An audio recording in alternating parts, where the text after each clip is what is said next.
Welcome to the Truth Over Comfort show. Today's returning guest is Kyle Anzalone. He's, of course, at antiwar.com and the Libertarian Institute, with all the other great guys there, with Dave DeCamp, Scott Horton, and the rest, giving you those foreign policy updates every day and all day on the website and on their Twitter feeds. Kyle's here today to talk about Ukraine and Israel, as Israel's obviously just kind of taken over the headlines for months kind of now. And obviously the war in Ukraine is still going on. There's still stuff to talk about. But thank you for coming on again today, Kyle. How are you doing? Doing very well. Happy to be back on the show today. So first of all, just if I could get your thoughts on the Ukraine war, where do you see it going? Obviously, this bill is being held up at the moment and funds are drying up. Do you see that bill getting passed, or does it look like the Ukraine war is starting to kind of fade out and maybe Congress and kind of even the White House is using it as a kind of excuse to fade it out, and Israel's kind of just made everyone forget about Ukraine, that it's kind of, again, they're getting armed more than Ukraine. So is this a sign that maybe, Blinken and Sullivan and Biden have realized this war is not going to become a success, or are they going to manage to get this bill through because Biden doesn't want to be the one who's, lost this war? Where do you see it kind of going in that sense? Yeah, so I think to answer your question, no. But let me explain why there's the political situation in the White House where I don't think they want this war to end. They want to keep the war going through the 2024 election, and that's what their plan is. And then there's other constraining factors that may really prevent that from happening. And so the first one, and probably the biggest one, is just that the U.S. has officially ran out of funds to arm Ukraine. And the U.S. is Ukraine's biggest backer. I've heard the U.K. say that Europe has the ability to continue funding Ukraine for the rest of the year. That seems really unlikely to me. I'm very optimistic. And I'll get into reasons for that in a second. But in the U.S. right now, the Republicans have Biden put himself in a terrible position. Rather than just letting the Congress pass the Ukraine aid on its own, he decided after October 7th, he's going to put Ukraine aid, border, and Taiwan all into one massive bill. And the Republicans, I guess, if you're a Republican, to the credit of the Republican congressman, they saw this as an opportunity, and they said the border is really important to us, and we are going to make Biden make concessions on the border. And the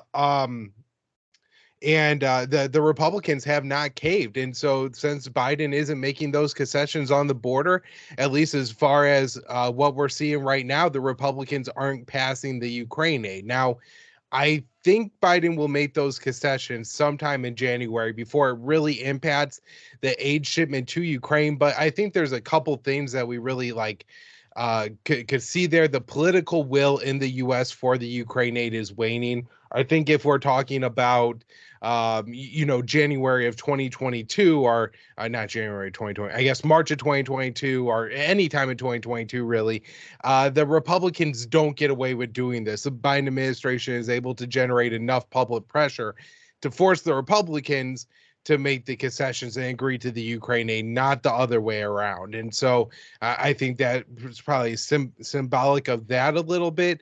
And then also just that, the war in Israel has kind of consumed the American attention on the foreign policy issue, and that has been an issue for Ukraine.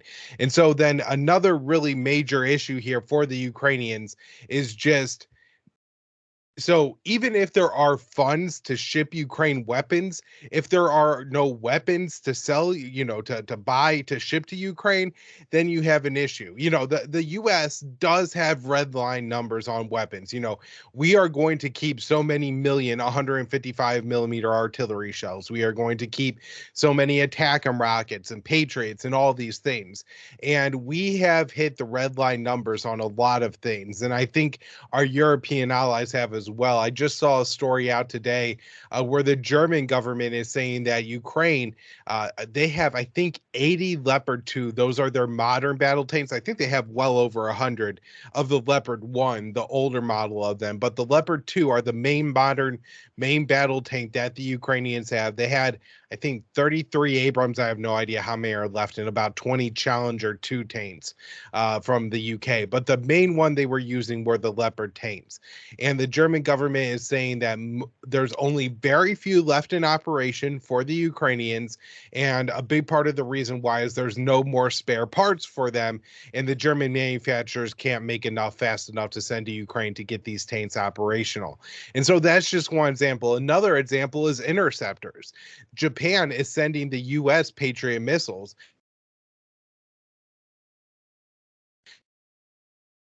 We're talking about those red line numbers, right? The US is going to have so many thousand Patriot interceptors in our stockpiles. The Japanese government has a constitution that says they don't send arms to the war zone, but what they could do is send their Patriots to the US, and the US will have more flexibility in our stockpiles to send our Patriots to Ukraine. And so the UK has actually redesigned its air-to-air short-range interceptors to be fired from the ground. So those could be provided to Ukraine. The UK has said that their arms stockpiles are depleted. The Americans are pretty much completely out of 155 millimeter rounds to send to Ukraine. It seems like the ones that are being produced are actually priority going to Israel at this point. And so Ukraine is only getting cluster munitions of the 155 millimeter shells. Also, the US did send Ukraine some ATACMS, but those were cluster versions of the ATACMS, and they only sent Ukraine 20 of them, and they have not sent them more so far. And so when you look at, just how deep the Western arms depots are and how long they could continue to ship weapons to Ukraine, especially when they're trying to pick a fight with China. They're trying to set off the North Korea issue. Israel is getting them into a massive conflict in the Middle East. We had to use our interceptors to shoot down drones and anti-ship missiles fired by the Houthi in Yemen. Israel is needing more interceptors to deal with Hezbollah in the north, as well as Hamas in the south. And not to mention, there's a lot going on in Iraq, Syria, and a major terrorist attack today in Iran that who knows, what kind of implications are down the line. So just when you look at the stresses and the needs of the American arms and Pentagon, there's so much need that logistically, who knows how much Ukraine could have, and those shortages are not happening for Russia. In fact, it seems like they're finding more and more access to weapons, not less and less. Now, in Ukraine, there's also other shortages. Shortage of manpower is a big one. Ukraine is dropping its draft age for people who were previously not armed soldiers from 27 to 25. They're probably going to have to go lower, and there's even been reports from Ukrainian officials to say, I believe it was the Times of London, where they said that even if we did have all the weapons the West promised, we may not even have the people to use them anyways. So that's a major issue that has also put Ukrainians on the back foot. And then there is the morale issue. And this is something that I just wrote about at the Libertarian Institute, where Ukrainian officials told, again, this is the Times of London, that there is a growing consensus among the Ukrainian people that it would be best to negotiate. But people are afraid to come out and openly say it. And so I think all those factors are really constraining Ukraine, and really, as much as Biden really needs to get this thing to November, it may not be possible. And so, that's kind of where we are on Ukraine. The battle lines haven't been changing that much. It seems that the Russians are the side on the offensive at this point, but they're not making much gains. And my kind of guess is that the way this is going to go is the Russian advances will come very slowly for a period of time, and then Ukraine will either negotiate, or the Russian advances will start coming very fast once the Ukrainian army either if they can't get shells to the front lines, we have Ukrainian soldiers talking about they're only given 10 to 12 shells to fire a day from their howitzers. And so if that, say, goes down to 3 to 4, maybe the Ukrainians just leave and they say, this isn't enough to defend this position. This isn't enough to defend ourselves. We are going to get overrun and die on some outposts out here that some crap pot in Kiev says I have to maintain. We're not going to do this. We are going to leave, and we're going to take our weapons and leave. Like, at some point, if the Ukrainian arms shortage gets too heavy, that will start to happen. And so maybe that happens before November. Maybe it doesn't. Maybe the Ukrainians say, it's time to negotiate. There seems to be some trial balloons in the West about, some momentum building towards diplomacy. But I really, if you look at, there's a report in Time magazine, there's an official close to Zelensky who said that the president has deluded himself into thinking victory is the only option. The Ukrainian officials are still saying that they are going to retake the Crimean Peninsula, as well as, the Donbass and the southern regions of Ukraine, which is just not possible. And so, there's a lot of factors going on here, but I think I covered kind of what I wanted to get into. Yeah, well, you definitely laid that out really well. As you said, loads of different factors there. Obviously, you mentioned manpower. I think there was a Time magazine interview. I'm not sure if it was with Zelensky or someone else, where it mentioned the average age in the Ukrainian army fighting was like 43 or something like that, which is obviously extremely high. And, there's constant articles about kind of, these funds running out. And obviously the US is obviously also holding up the Ukrainian government with money, like the civil service. So, as soon as people stop getting money, even if it's not the army, it's the civil service, and that collapses, that could obviously cause a lot of problems, because as soon as people aren't getting their money that feeds them, their family, or whatever incentive, that can obviously make a huge difference. Just on kind of the side of who's still pushing for this to continue, because obviously throughout this war, there has been Republicans who've been more against it, more just because they want to fight China rather than Russia. But who are the people and the countries still pushing for this? As with the European kind of stockpiles, there's still only specific countries who seem to be that invested in sending military aid. You don't hear about Spain and other kind of countries really, really wanting to keep this going. You just hear the UK, the US. You occasionally obviously hear about Germany, the Netherlands, Norway, Denmark, kind of those countries. Other countries have kind of faded out from it, like Poland, whether they're still sending arms or not. Obviously, they're a key point for arms going through. But who are the countries or the figures really still pushing for this war? And you can include anyone Ukrainian there too, but who's really still wanting that? Norway and Denmark might send some stuff, but are they really that invested, or are they just kind of help out and they're happy to kind of choose the US over Russia, especially over this kind of war? Yeah, so I guess let's start in the US, where the White House seems firmly entrenched in this policy, and they have no desire to give it up. It is kind of curious who in the White House is actually in charge of the Ukraine file. I suspect that's Victoria Nuland, who's essentially the one presenting Biden with options. The economic war is still in full force. I don't see any prospects of that folding. And actually, they're considering a major escalation in that by taking frozen Russian funds and like hundreds of billions of dollars and either giving it to Ukraine or to fund the war or something like that. So that would be extremely dangerous. And so, especially on the economic war, they're still looking at major escalations in the White House. And again, I sense that Victoria Nuland is behind that, but we do have other figures like Jeffrey Pyatt still in the White House in very prominent positions. And of course, I think Antony Blinken, Jake Sullivan, and Lloyd Austin are all very big hots on this issue. I think maybe the only person in the White House who, I think Biden is probably one of the least hawkish members of his administration on the Russia issue. And I think William Burns, the CIA director, is probably the other one. Not that they want to give this up, not that they're doves on the issue, just the rest of the White House are really, really hot on this. And I don't see Biden giving up for that reason. And essentially all the centrists Republicans, which is like 90% of the party, are all on board with this as well. When you look at Europe, the UK at this point to me seems the most, as well as the Baltic states, seem the most attached to this policy.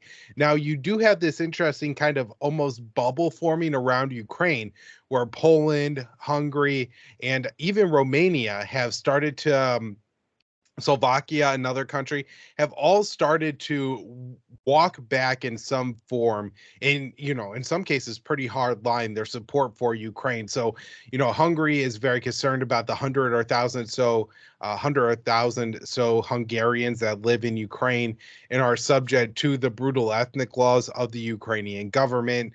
We have Poland, where Zelensky attacked the Polish government, and that resulted in Poland ending their weapon transfers to Ukraine. Now, I understand there was a change in government in Poland, so I'm not sure how that has impacted that.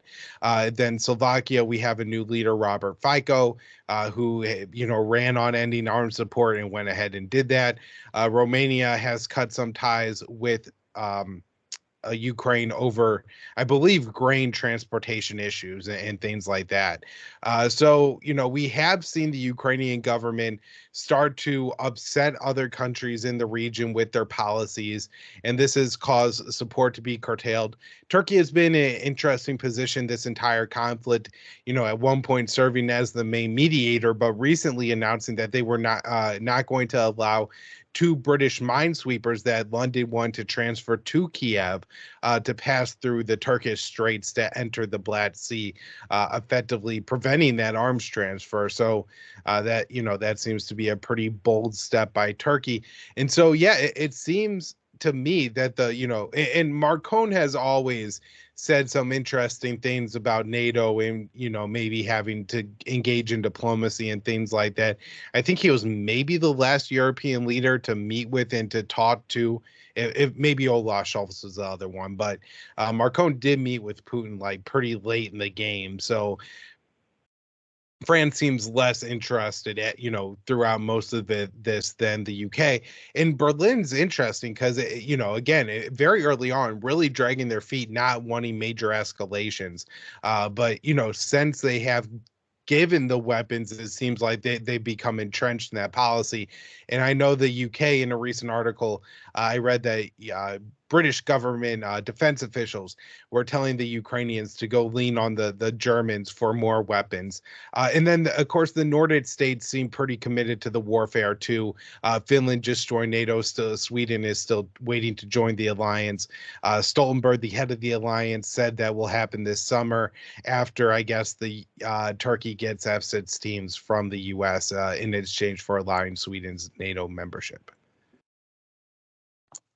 Yeah, no, I think that's a pretty good layout. Obviously, as you said, Slovakia, Hungary, Poland, and maybe the Czech Republic too have all had kind of arguments over kind of the grain deal, and then you had at the Polish-Ukrainian border with all of that kind of stuff going on.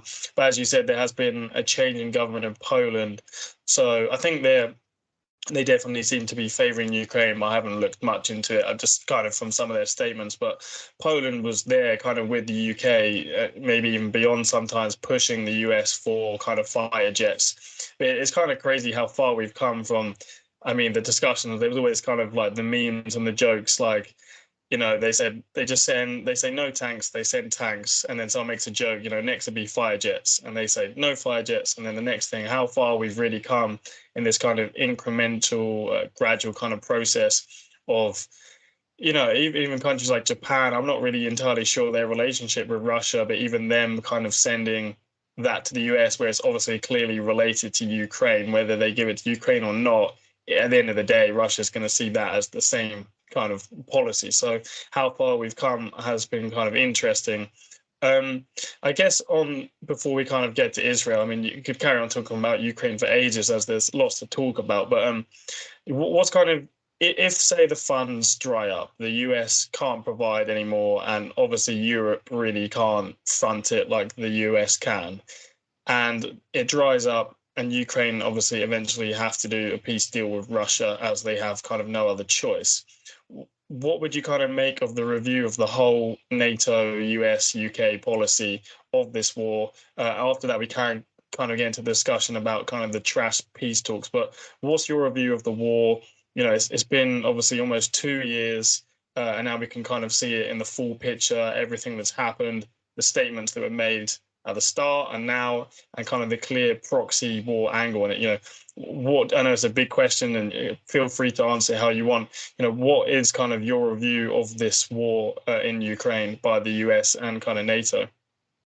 Well, I mean, how frustrating is it, right? That you know, the people who said that, you know, you have to support Ukraine, and supporting Ukraine means supporting Ukraine going to war with Russia, and if you don't, you're a Putin puppet and you're just trying to help Russia. You know, everybody they called a Putin puppet would have negotiated a better deal for Ukraine. First of all, before the start of the war, you know, we get caught up a lot in these negotiations that were hosted by Turkey and Israel in the early months of the war, as saying that, you know, these are perfectly good off ramps for the West to say, right here, we can negotiate with Russia, make some concessions, agree to Ukrainian neutrality, and we end this war before there's a major destruction of Ukraine and major death of the Ukrainian people. But even before the invasion, the West just could have withdrawn its, not the West, particularly Washington, could have withdrawn its missile interceptors, the Aegis Ashore missile interceptors from Poland and Romania. And that probably would have appeased Russia, but they didn't consider it a serious issue. And had they closed the door to NATO membership, Russia would have closed the door to invading Ukraine, but they just refused to do that. And so, you know, plenty of places where the Ukrainians could have gotten a better deal that the Americans absolutely prevented it, along with Boris Johnson in particular in the UK, who, you know, was the one who went to Ukraine and convinced Zelensky to go to war rather than negotiating with Russia. So, I mean, that's the frustrating part, that Ukraine is going to have to make a lot more concessions than they would have otherwise had to make. And they've already lost so much and they need so much to rebuild that it's really, really terrible, you know, what's happened to Ukraine here. And, you know, I'm not trying to completely blame just the West. Of course, Putin bears a lot of that responsibility since he's the one that went to war and elected to go that route. But at the same time, you know, there were diplomatic off ramps that were offered to Ukraine in the West, and they just chose not to take them. They thought war was the better option. And again, you know, for those of us who said all along that what the West wants from Ukraine is for Ukraine to beat up Russia as Russia beats the living hell out of Ukraine, you know, to inflict some blows on Russia, cost on Putin, give them an excuse to isolate the Russian financial system to what they called attempt to cripple the Russian economy. Didn't work, but that's what they wanted to do. And so this was all just cynical, right? You know, from the perspective of the West. And, you know, it really makes you sick. And if Israel wasn't conducting a genocide in Ukraine, in Gaza, I'm sure I would be screaming every day about what the West did to Ukraine and how they treated the Ukrainians and used them up and spit them out like this. But, you know, it was just so easy to see coming at the same time, too. You just, you know, you wish that maybe Zelensky had held a call with the YPG, the Syrian Kurds, before, you know, agreeing to go to war on behalf of the West to find out what it means to be an American proxy and how quickly you will get discarded once you become irrelevant to the empire. Yeah, yeah, I think that's a good point. And just to go back actually for what you said, just for people where you said about the UK and the US trashing the peace talks, there's a ton of evidence about this. And the best one to bring up, I think, is Naftali Bennett, the ex-Prime Minister of Israel, after Netanyahu and before, I can't remember the other guy's name, obviously Netanyahu's back. He was kind of there during kind of the COVID era and obviously the start of the war. And he's on a podcast. He's got it on his own YouTube channel uploaded, and he's talking to this other guy. And they're talking about how right at the start, Israel was mediating talks between Russia and Ukraine. And he says, you know, basically the whole war was obviously about kind of NATO encroachment and obviously Ukraine. Ukraine was happy to give up NATO membership. Russia also gave concessions that I can't remember the exact ones, but they weren't going to make Ukraine demilitarize and all these kind of other concessions. And the US and UK basically came in and wanted to fight the war rather than the peace talks. You can hear in his own words. I'll put it in the show notes. There is a few clips of it. They are speaking Hebrew, but it's in subtitles. So that's kind of the best one to go to, because obviously Israel is one of the biggest, is the biggest ally of the US, and he was the prime minister at that time. So that's obviously an important conversation they had. But what you went on to there again is, where people at the start of the war were saying, because there's obviously lots of people who supported Ukraine, with good intentions because Russia invaded, which is completely fair enough. I can see their line of thinking, but then other people are, listen, the US, the UK, NATO aren't doing this for humanitarian reasons. They don't care Russia invaded them. They could have, prevented it. They see it as a proxy war, and you don't have to take our word for it. You can literally hear multiple comments from officials saying that's the exact goal. Lindsey Graham, obviously, the best one, as he always is. We have, I think, Free or die. Free or die. Now you are free, Yes. and we will be. And the Russians are dying. The things you do for your country. thank you very much for your coming. Thank you you. very much. Thanks, United States, people of the United States, for all big support. President Biden, bipartisan Yes. support, Congress, and really, we thank you so much. Bipartisan support. Yes, it's very important. So we appreciate we know that from first days we have total support. It's about 38 billion, and the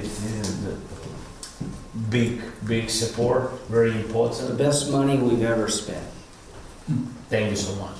No, it's, we're on this is 457th day of a war that was supposed to last 3 days.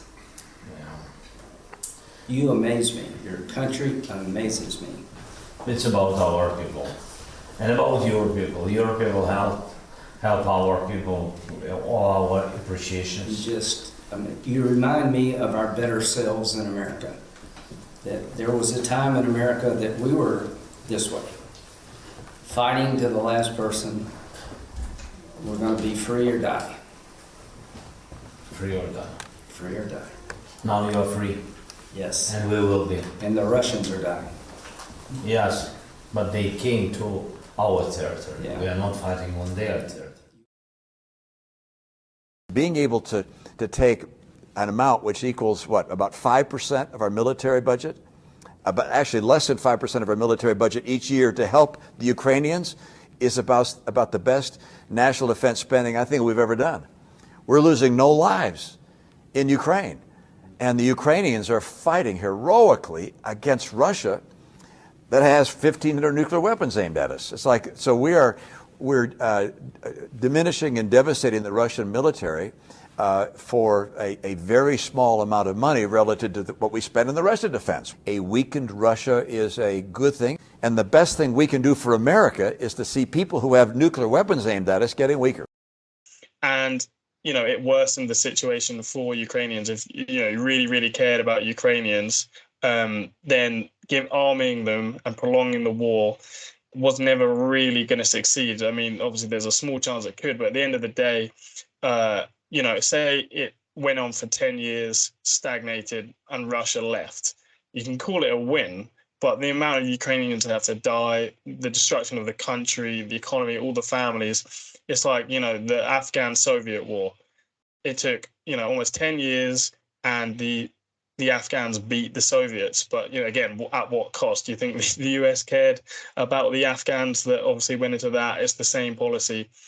And again, going on to what you said there about kind of not necessarily betrayal, but that kind of thing where you look at Vietnam, you look at Afghanistan, and eventually there's a point where if the country is completely reliant on the US or whatever country to fund the war, and that country can no longer do it anymore or chooses not to, you're left hung out to dry, and they was the one pushing you. So, it's not a far out prediction to say this could have happened, because there's a long list of countries before this that did this a lot longer And, I don't know about the stats on how many Ukrainians died, but, it's a pattern, especially, this century as well. So just on that, actually, quickly, do you know kind of, rough estimates of how many kind of Ukrainians and Russians have died in this? I know it's very kind of tight-lipped about this, but is there kind of any rough estimates about this? I guess I really don't know. I have tried to estimate throughout the war, and the last time I made a assumption was before Ukraine's last counteroffensive this summer, and so it's really out of date. Certainly 10,000 more on the Russian side. I think we'd be pretty safe in saying 100,000 more on the Ukrainian side. I'm not saying that the number is 10,000 to 100,000. I'm just saying that the Russian number is in the 5 figures, the Ukrainian number is in the 6 figures. That's about all I got. And then I would just add 2 things to that. And we know that this is really what it was about, was using Ukraine, because on the night of the Russian invasion, Hillary Clinton was almost joyful, I believe, on the Racial Maddow program, explaining that, well, you know how this went for the Soviets in Afghanistan, with this big old grin on her face. And then with the spring summer counteroffensive that went down, the U.S. pushed the Ukrainians to engage in what they knew were high casualty tactics, and they had already assessed that counteroffensive was not going to work. And so why would you instruct tens of thousands of young Ukrainian men to rush into entrenched Russian defensive lines, heavy minefields, meant to chew up the Ukrainian army? Why would you do that? Because if that Ukrainian shoots a Russian before they die, then you feel like that's a victory. And if they don't, it really doesn't matter to you, because the Ukrainian lives really don't matter to you anyways. And so I mean, it's so cynical. At the beginning of this, we were talking about that the West is going to fight Russia to the last Ukrainian. And I mean, that is becoming true. As you said, the average age of the person fighting is 43. Now, look, there's tens of millions of Ukrainians. They're not actually going to wipe out the Ukrainians. I'm not saying that, but when you look at like the fighting age men, the number of Ukrainians that are willing to and will take up uniform against the Russians, I mean, as I said, in a very real way, they could run out of manpower to wage this war sometime in the coming year. Yeah, no, I agree. It's truly horrific. And as you said there, I can't remember the exact term they used, but was it the Ukrainians were being too casualty sensitive, or something like that, where the US was pushing the Ukrainians, and the Ukrainians were basically saying, when you do this, you have, the Air Force and all this other stuff. We don't have that. And the US was kind of pushing them, and I think they was calling them casualty sensitive. Do you remember that kind of term being floated around at that time? Yeah. No, that was actually what American officials are saying, was that the Ukrainians were too sensitive to casualties and things like that. And of course, this is when all the Leopard tanks that they were providing to Ukraine were getting chewed up by the Russian forces. And, now there's only a few of them left, probably like, only a few Ukrainians that were trained to fight in those things are left. Yeah, as you said, it's such a cynical policy, because the US wouldn't do what the Ukrainians doing. That was kind of one of their points, was, when the US was fighting a war, and it never has against, someone like Russia, it's normally against, somewhere in the Middle East where they do not have the weapons at all. But even, when they go on the ground, they have all this air support, all this other stuff, where Ukraine's kind of expected to go in with none of that against a much bigger enemy. And, the US just would never do that, but they was more than happy for Ukraine to do it. And again, I don't want to kind of shit on anyone who supported Ukraine. I understand it. Russia invaded them, the humanitarian side of it and supporting them. But at the end of the day, just because they're white Europeans doesn't mean they're any different from the Afghans against the Soviets in the 80s, where they're just happy for as many of them to die in a proxy war. And again, Ukraine's win, they're not going to then go on to Moscow. They're fighting in their own country. It's for them to win, Russia has to leave. But again, what's the cost of that? You can keep arming them for 5 years, as I said, and prolonging it. and more people die. But is that really a win, I guess? But again, there's so much to kind of talk about with Ukraine. And maybe I could have you on again. We'll see where this goes, because again, who knows, this bill could get passed and they could just keep kicking the can down the line, down the road until, Ukraine gives up or can't anymore, or, whatever way it goes, or Ukraine actually shows some signs that they're getting some more territory back, and then everyone's back. So who knows? But I guess moving to Israel, and it's not, I guess, a smooth transition, other than, I guess, the fact that Israel's kind of replaced Ukraine in that it's all the media kind of focus. The US is obviously arming it with some of the similar stuff they would have Ukraine. So I'm sure, obviously, Ukraine wouldn't be too happy about that, since obviously Israel isn't kind of the underdog in it. But there's a lot to talk about with what's gone on. Obviously, I don't really share the view of certain people that kind of everyone on October 7th was deserve to die just because they're Israeli or settlers. Civilians are civilians.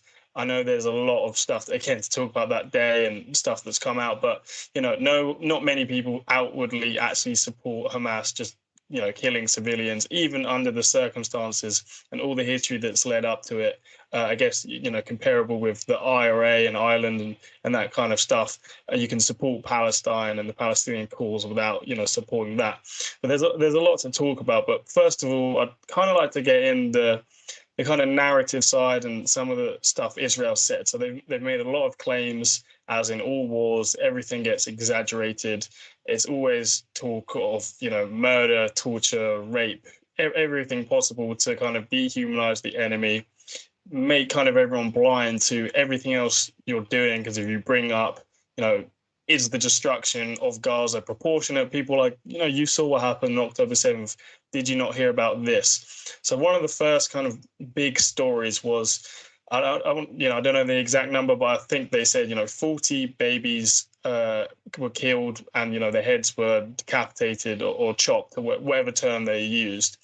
And obviously that was pushed by the White House, where Biden pushed that, and the Prime Minister office of Israel said they saw, the footage or the photos. Biden said that because CNN reported it. Biden said, yes, I saw that. And then the White House walked it back and said, no, he didn't actually see it. He just, repeated what kind of Israel said. Since then, the CNN person who first reported that came out and apologized and said, we was kind of misled, as I think it was the IDF came and said, we can't back up that claim. It was just the Prime Minister office. So first of all, I know I've kind of touched on it there, but I know you look at it much more than me. So could you just break down that first kind of claim, and then just move on to some other ones Israel have said and that have now provenly been, disproven, either by, a few days being walked back or kind of investigation. But if we could start with that one, because some people still probably think it's true. It still gets repeated all the time. So if you could just lay that out, please, that would be great. Yeah, I mean, remember on October, 7th and 8th, we were told that 1,400 Israeli civilians had died at the hands of Hamas. We now know that, that is fairly misleading. The true number of dead people in total is under 1,200. About 70 of those are foreigners, so not Israelis. The number of Israelis dead is closer to 1,100 total, but about 350 of those are actually Israeli soldiers. And so the number of Israeli civilians killed on October 7th actually comes in at 695.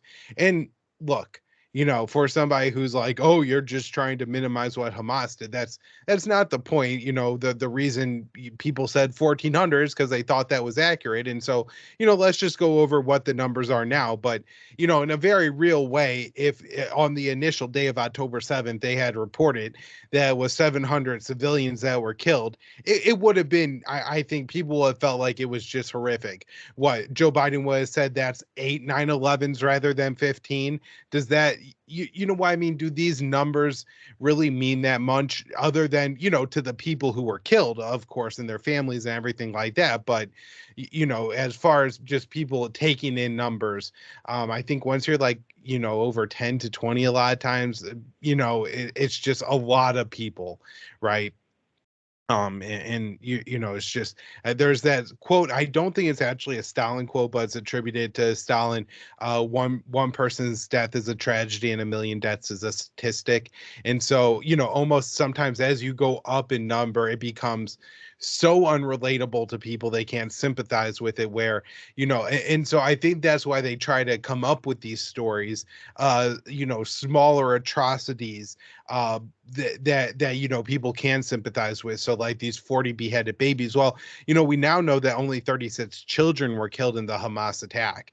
And some of those deaths were horrific. One of the worst things that I saw at the of the footage of what Hamas did was they were just firing at cars driving by. And so, parents with their children in the car seats in the back were mowed down by Hamas in that way. And that's absolutely atrocious. Somebody said, oh no, that number can't be right, because if you look at 700 dead people, there should just be more than 36 dead children. I think in part that's because I think but 240 of the deaths of Israel happened at the Nova Music Festival, where a bunch of adults at a rave. There's not going to be children there, right? Like it was you can't be under 18 and go to that party. And so for that reason, my guess in part is why the civilian count is so high and why the number of children killed are so low. I do think it suggests, though, that Hamas was not going out of their way to kill children, as they said. There were also reports of things like, a baby was cooked to death in the oven, that women were killed and dismembered and raped and things like that. I'm not going to say that there was no sexual crimes committed by Hamas on October 7th. I think the most atrocious claims have not been borne out with any kinds of evidence, and I don't want to necessarily start talking about those just because they're all very, very graphic. But there may have been some sexual crime. Of course, civilians were killed. Parents were killed in front of their children and things like that. Now, the other thing to mention is there are at least documentation now of scores of civilian deaths that were caused by Israel. Now, it's because a Hamas fighter locked himself up in the house with 10 Israelis. That Israeli tank opened fire on that house and killed, people in that house. Of course, I'm not trying to absolve Hamas's role in the death of those people, but, the narrative that we get is that these 700 civilians now were just absolutely slaughtered in the most inhumane ways by Hamas. And, when you start to look at the number of actual civilians killed at the hands of Hamas, probably intentionally in execution style, it starts to shrink the more of the Israeli citizens that were killed by Israeli forces. And then, the last thing I want to mention in all of this, of course, is that if you look at, the numbers that we now know, that roughly a third to 40% ish of the people that Hamas killed on October 7th were military versus, civilians. They actually killed a far higher percentage of military to civilians than Israel has killed in its reprisal attacks in Gaza. And so, that seems that should shed some light, on it, and it should make people reconsider about, why the Hamas attack has to be denounced as particularly inhumane, but the Israeli assault could be talked about in a more surgical and, this is just objective military, rather the Hamas has to be framed as, oh, this horrific thing that Hamas did, versus Israel's conducting military operations in Gaza. That's kind of how the two are weighed. Well, just based on it, like not only slaughtered more in just total number, and by that, times. We're talking about 60 Israeli children, or 36 Israeli children versus 9,000 Palestinian children, and the number's probably like 10,000 or so now. And again, like, how are they going to count the children who had a leg blown off, had that leg amputated without anesthesia? They were transferred to a hospital, and either some kind of bacterial infection or starvation ends up killing that kid. Did Israel killed that kid, right? Like, if it wasn't for the Israeli airstrike, that kid would have lived. If it wasn't for Israel blocking all aid into Gaza, that kid would have lived. But they, starved to death, died of deprivation because of what Israel is doing. My guess is that a lot of those deaths won't be attributed to the Israeli military occupation. And, the claims that Israel is only killing, the number they use, I think, is like 70% of the people that Israel is killing are civilians. Well, that's just taking the number of children, adding the number of women, and saying that, that's what, 16,000 now. And then that means about 6,000 of those killed are adult men.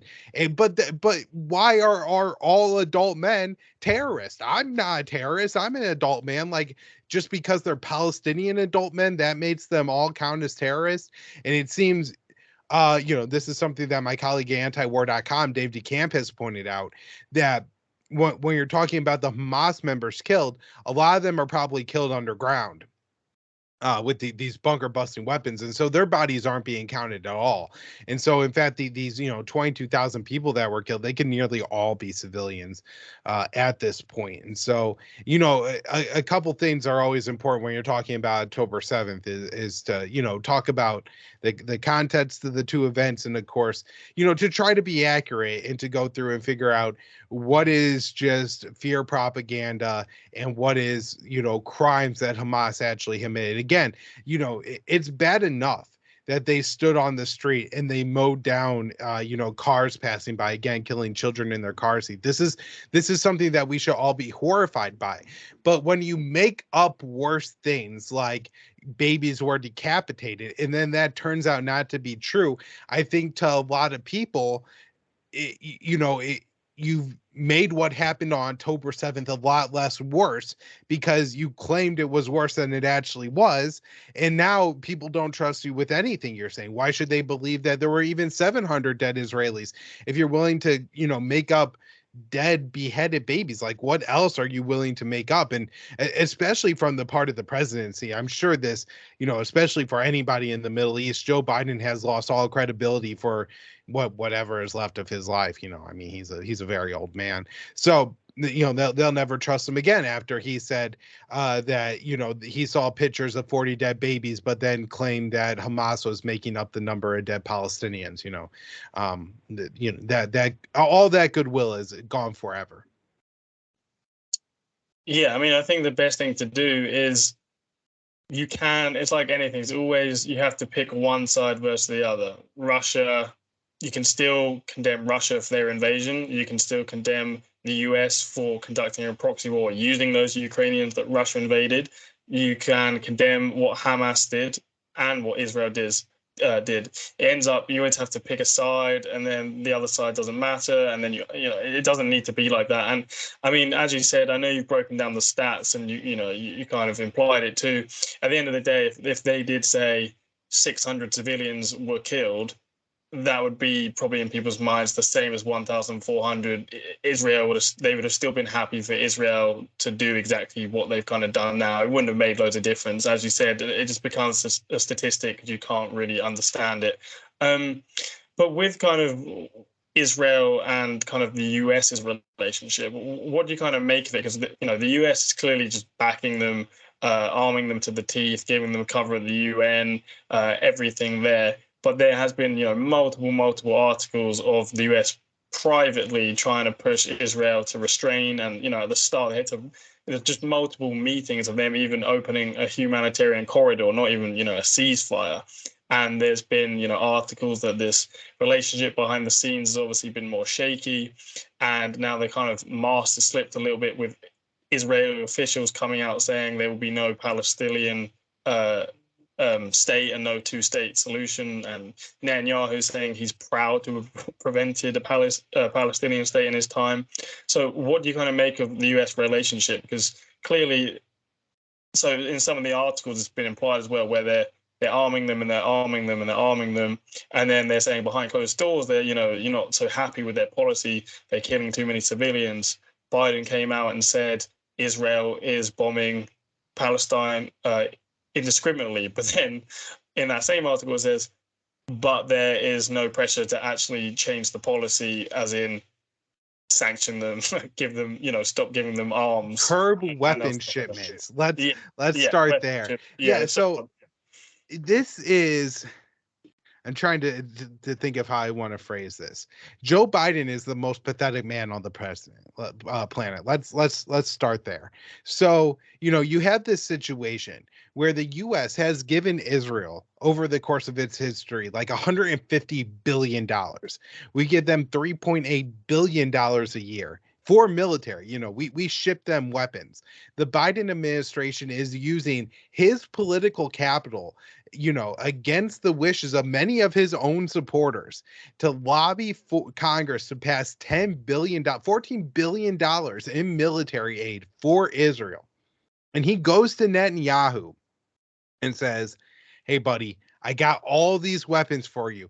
I got all this support for you. I'll make sure nobody at the UN Security Council could call for a ceasefire, anything like that. But I got a couple things I need you to do to help me out at home. I need you to release the Palestinian tax money that you're withholding, and I need you to curb civilian casualties and change the military operations up a little bit. And do you know what Netanyahu does? He is that extremist settler finance minister Smotrich go on Twitter and say, nah, we're going to keep all the tax money for ourselves. We're not giving that to the Norwegians like Biden asked. Biden held a phone call with Netanyahu and told Netanyahu that he expects this situation resolved, and hung up the telephone. And the Israelis held a big middle finger up to Joe Biden.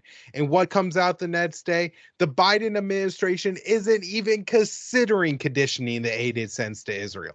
And so, what is the point of sending a country $4 billion in arms a year if you can't even leverage that to get them to release a few $1 million of aid to Norway, to the Norwegians, to allow them to contract with the Palestinian Authority to get a little bit of aid into Palestine and basically prevent the collapse of the Palestinian Authority? Can't even do that. Biden says to Netanyahu, after the war in Gaza is over, you need to have the Palestinian Authority rule over the Gazans that are there. And what does the Netanyahu government do?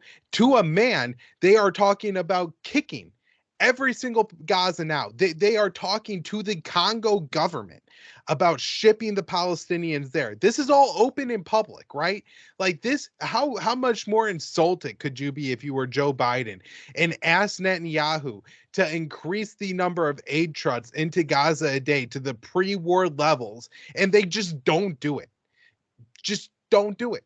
And it's almost unbelievable. Like, I don't think that Trump would be this bad on the issue. Honestly, I think if he went to Netanyahu and made a demand and Netanyahu said no, Trump would take it as a personal insult, and at least the policy would get better for his ego. And is it great to have a president that bases his policy off of his ego?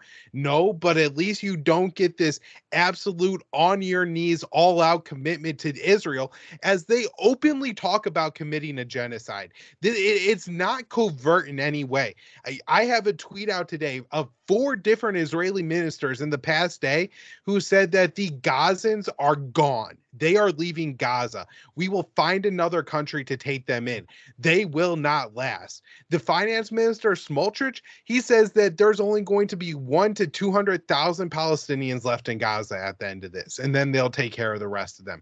There's 2.3 million of them there now. Where are the other 2 million of them going to go?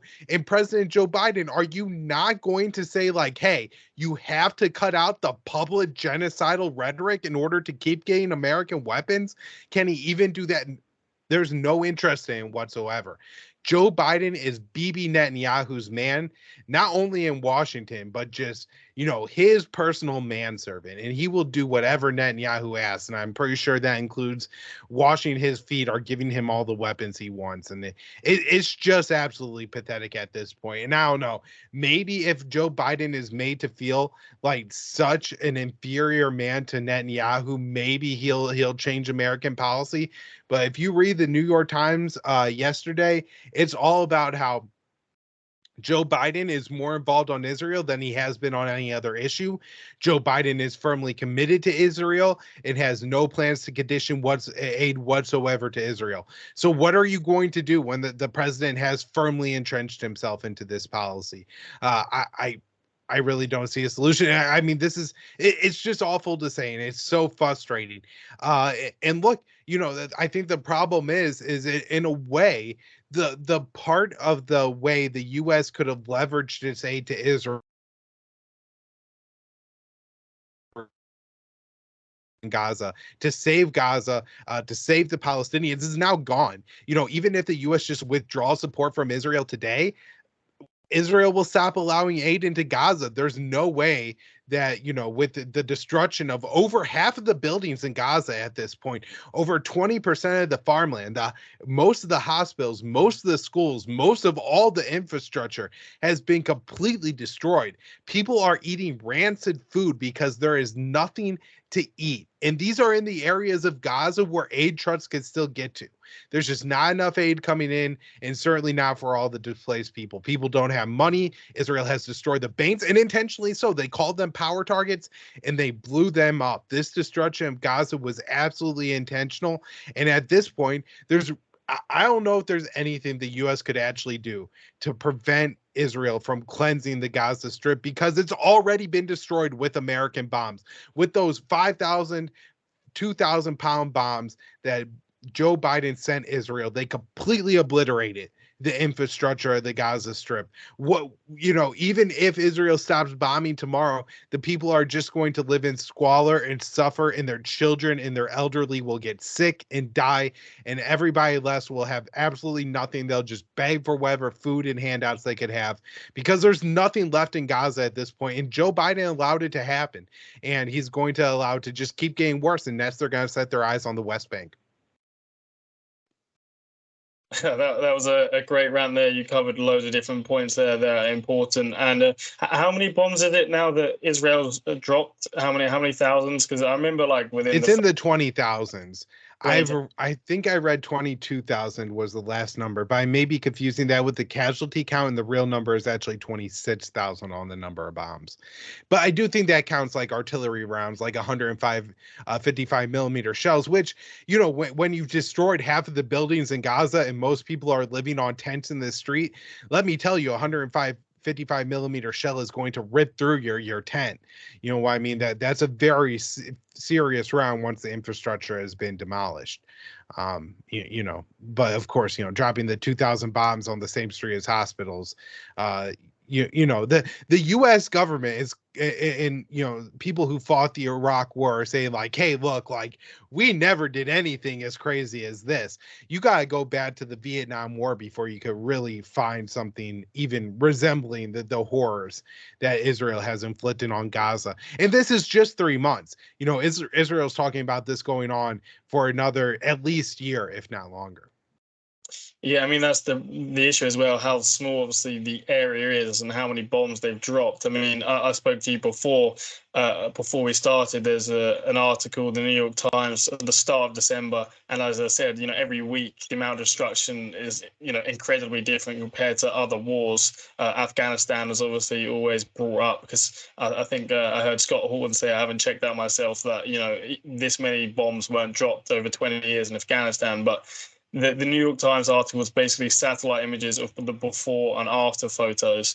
And it's just incredible how different it looks. And I mean, anyone can kind of check out the videos. It's just flattened. Like, it looks